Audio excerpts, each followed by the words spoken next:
विद्यारण्य जी एक बहुत बड़े महापुरुष हुए हैं। उन्होंने अपने माता पिता को सुखी करने के लिए, धन प्राप्ति के लिए गायत्री अनुष्ठान किया। ब्राह्मण कुल में जन्म हुआ था। एक पुरस्चरण 24 लाख गायत्री होता है। उन्होंने एक पुरस्चरण किया, 2 पुरस्चरण किया, एक बार भी कोई धन की प्राप्ति नहीं हुई। आखिर में उन्होंने संन्यास लिया। जीवित संन्यास लिया, माता गायत्री प्रकट हो गई। उनका अब इंद्रासन भी मांगो तो आपका, तो बोले अब क्या जरूरत है, अब तो बैरागी हो गया, विरक्त हो गया।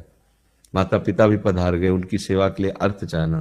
23 पुरस्चरण किए, तो आप तब नहीं आए। तो उनका तुम्हारे अनंत जन्मों में ऐसे 24 महापाप थे जिनके कारण मैं नहीं आ पा रही थी। अब वो 23 पुरण से चरण से नष्ट हुए, पुरस्चरण से, और 24वां तुमने संन्यास लिया, तो अब आप जो चाहो पर। बोले अब चाहिए ही नहीं, क्योंकि अब सन्यासी हो गए, अब तो ब्रह्म प्राप्ति के लिए। तो इससे आभास होता है कि अगर हमारा बुरा प्रारब्ध है तो हमको भोगना पड़ेगा। हम कितना भी प्रयास करें वो हमें, तो हम क्या करें इसमें जिससे हमें परम शांति हो। प्रभु के नाम का जप करते हुए उन पर दृष्टि लगाएं कि प्रारब्ध से हमारा भरण पोषण शरीर का भले, ये हमारा भरण पोषण आपसे होगा नाथ। तो वो एक ऐसे हैं जो आपके प्रारब्ध को भी मिटा देंगे। वो ऐसे शरणागत वत्सल हैं कि सब लिखा पढ़ी अलग कर देंगे। सुदामा जी को दरिद्रता का योग था। ऐसी दरिद्रता, कई कई दिन तक भिक्षा नहीं मिलती थी। ये जितने भी चरित्र हमारे लिए उदाहरण है। मांगने जाते थे तो मांगने से भी नहीं मिलता था, कई कई दिन। तो एक दिन उनकी पत्नी ने कहा कि हमारा आपका तो चरणामृत से भी गुजारा 2 दिन 3 दिन हो, 4 दिन हो, छोटे छोटे बच्चे तो मर जाएंगे ऐसे। कुछ तो उनका श्री कृष्ण के सिवा हमारा कोई नहीं। अब हम क्या कर सकते हैं। प्रारब्ध जब बिगड़ता है ना, वो कोई सफलता नहीं होने देता। तो एक दिन श्री रुक्मिणी जी प्रसाद ठाकुर जी को भोग पा रही थी, वो ऐसे रोक दिया, उदास हो गए। तो उनका प्रभु ऐसी स्थिति हमने जब जब आपकी देखी, तो किसी भक्त को जब कष्ट होता है तब आपको ऐसे देखा है। कौन सा भक्त है और क्या कष्ट है। तो का एक सुदामा नाम के हमारे मित्र हैं, कई दिन से भोजन भी उनको, प्रभु आपके मित्र और मैं आपकी दासी, महालक्ष्मी का अवतार रुक्मिणी, आप हुक्म कीजिए, लोक लोक की संपत्ति वहां। बोले उसको चाह नहीं है, हमारे मित्र को चाह नहीं है, और चाह ना होने पर हम विवश हैं। अगर वो चाह कर ले तो सारी व्यवस्था हो जाए। बोले पैदा करो जाके चाह। बोले उनके हृदय में तो नहीं पैदा कर सकते, हम भी, क्योंकि जिस हृदय में भगवान का आश्रय और निरंतर चिंतन है वहां माया की चाह नहीं होती। बोले उनकी पत्नी के हृदय में, बोले प्रयास करते हैं जाके। भगवान संत वेश में गए, भिक्षाम दे, वो निकली। अतिथि का सत्कार करना गृहस्थ का धर्म होता है। हाथ जोड़ा और कहा हम असमर्थ हैं, आपको भिक्षा नहीं दे सकते। क्यों? बोले हम अपवित्र हैं, हमारे ऊपर सूतक लगा हुआ है। किस बात का सूतक? हमने एक पुत्र जन्मा है। तो ठीक है, हम 10-12 दिन बाद आ जाएंगे। बोले नहीं, आजीवन अपवित्र रहेंगे। वैसा कौन सा? बोले दरिद्रता रूपी। विद्वान की पत्नी है, तो ऐसे उनका दरिद्रता रूपी पुत्र का जन्म, अर्थात सीधे कि मैं नहीं दे सकती या देने योग्य नहीं, ऐसा न कहीं कहा, मैं अपवित्र हूं। तो दरिद्र कैसे हो सकती हो? जिनके पति के मित्र द्वारिकाधीश भगवान श्री कृष्ण है, वो दरिद्र कैसे हो सकता है? एक बार कहो ना अपने पति से। चले गए। जो सुदामा जी आए तो उन्होंने कहा कि देखो आज एक अतिथि आए थे, उनको मैं कुछ नहीं दे पाई, मुझे बहुत कष्ट है कि मेरे पुत्र और आए हुए अतिथि का भी हम स्वागत नहीं कर सकते, उनका भरण को। आपके मित्र द्वारिकाधीश प्रभु श्री कृष्ण है। सुदामा जी ने कहा, बोले चले जाओ ना, वो कुछ न कुछ सहयोग कर देंगे। तो बोले हम ऐसे मित्र नहीं बनाए कि वो हमारा सहयोग करे, कभी नहीं, मर जाऊंगा, पर उनसे ये नहीं कहूंगा कि आप हमारा। बोले मत कहना, दर्शन के लिए तो चले जाओ, वो सुना है इतने उदार हैं कि वो जाने पर ही दे देंगे। सुदामा जी ने कहा दर्शन के लिए तो जा सकते हैं, बहुत दिन हो गए, ठीक है, पर मित्र के पास जाए तो कुछ लेके जाना चाहिए, मेरे पास तो कुछ नहीं है। पड़ोस में जैसे किसी से मांगने गई तो, अरे समय जब बिगड़ता कोई नहीं होता साथ। एक ने थोड़ी उदारता दिखाई तो चावल पछोरने पर जो आगे कणका होते हैं चावल के, जो प्राय वो लिए सुदामा जी ने कहा हमारे प्रभु भाव के मुखे कुछ ले जाएंगे, खाली हाथ तो नहीं है।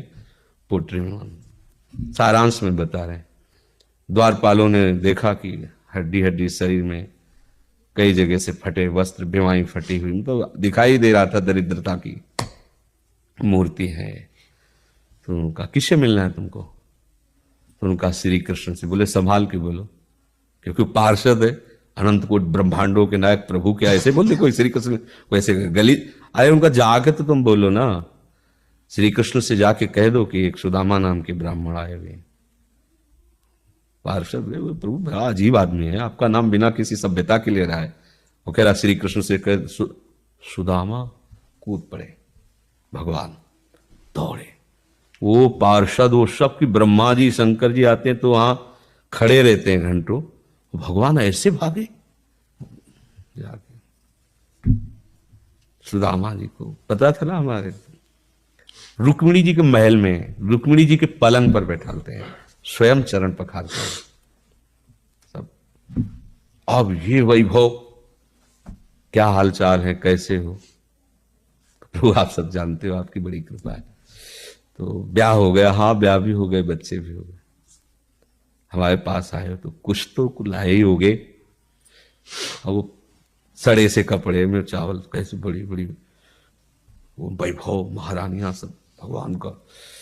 चुप ऐसे बोले, देखो फिर चुप कर रहे हो, हमारे हिस्से की चोरी पहले की थी और फिर चुप कर रहे हो। उन्हें हिम्मत नहीं पड़ रही थी, इतने महामहिम प्रभु को कैसे हो तंदुर। भगवान ने ऐसे छीला, ओहो आज तक मुझे ऐसा स्वाद नहीं मिला। भगवान बड़ाई कर रहे, देखो रुक्मिणी जी की आंखों में आंसू आ गया उधर से। भगवान पकड़ लिया हाथ, बस प्रभु हम आपकी सिवा नहीं रह सकती हो। भगवान तो सुदामा जी का स्वागत समान को दे, अच्छे कपड़े पहनाए।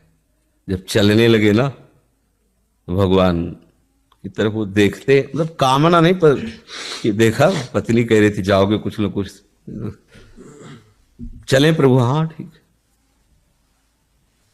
इधर से ऐसे चले जाना, हाथ भी खाली।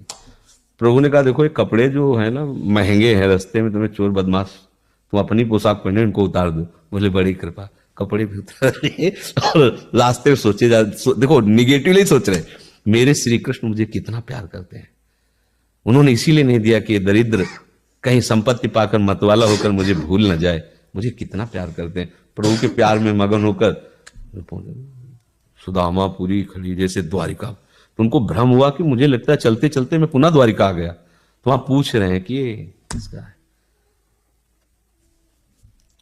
भगवान के पास विधाता है, उनका प्रभु ये तो गलत हो गया, इनके भाग्य में हमने लिखा था क्षय श्री, ऐश्वर्य का नाश, जीवन में नहीं ऐश्वर्य, क्षय श्री।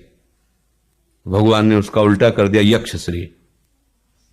जैसे कुबेर का अथाह धन का खजाना, त्रिभुवन का खजाना वही है कुबेर के पास, जैसे कुबेर का खजाना यक्ष श्री। तो कहा प्रभु, तो उनका इन्होंने एक पुण्य किया है, अनंत ब्रह्मांडों के समस्त जीवों को तृप्त कर दिया है। प्रभु खुद को खाने को नहीं तृप्त, बोले मेरे रोम रोम में करोड़ करोड़ ब्रह्मांड वास करते हैं और इनके तंदुलों से मैं तृप्त हो गया, अनंत ब्रह्मांडों का भंडारा हो गया। उसका जो पुण्य होता है लिख दो इनके भाग्य में। अब किसी की चलेगी प्रभु के आगे? तो एकमात्र प्रारब्ध को मिटाने वाले भगवान है, कर तुम अकर तुम अन्यथा कर तुम। तो आप भगवान की शरण होकर उनका नाम जप कीजिए और उनसे प्रार्थना कीजिए कि आपको उचित लगे तो समस्या का समाधान कर दीजिए, नहीं तो मुझे समस्या से लड़ने का बल और विवेक दीजिए।